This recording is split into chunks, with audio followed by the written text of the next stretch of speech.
2024 మార్చిలో అయిన కేసు, దానికి ఒక స్పెషల్ ఇన్వెస్టిగేషన్ టీంని పెట్టిండ్రు.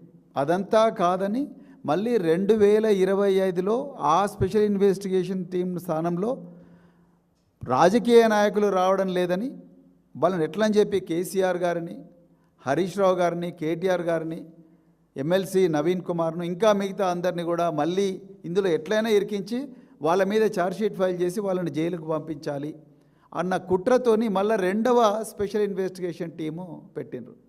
ఈ భారతదేశ చరిత్రలో ఒక ఇన్వెస్టిగేషన్ టీము పెట్టి మళ్ళీ రెండవ ఇన్వెస్టిగేషన్ టీము మళ్ళీ పెట్టి ఇంతవరకు కూడా ఏమీ చేయకుండా ఉన్న ఇది డిపార్ట్మెంట్ ఏదైనా అంటే మరి తెలంగాణ పోలీస్ డిపార్ట్మెంట్, అది కూడా మరి దానికి హోంమంత్రి, ముఖ్యమంత్రి రేవంత్ రెడ్డి గారే చేస్తూ ఉన్నారు.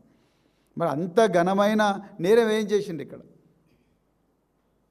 మళ్ళీ చెప్తున్నాం, ఇది చట్టబద్ధంగా Indian telegraph act 1885 rule 5 section 5 ప్రకారమే జరిగింది. ఇది దేశ భద్రత కోసం ఏ రాష్ట్రమైనా, ఏ కేంద్ర ప్రభుత్వమైనా, ఏ పార్టీ అధికారంలో ఉన్నా కూడా ఈ ట్యాపింగ్ అనేది జరుగుతూనే ఉంటుంది.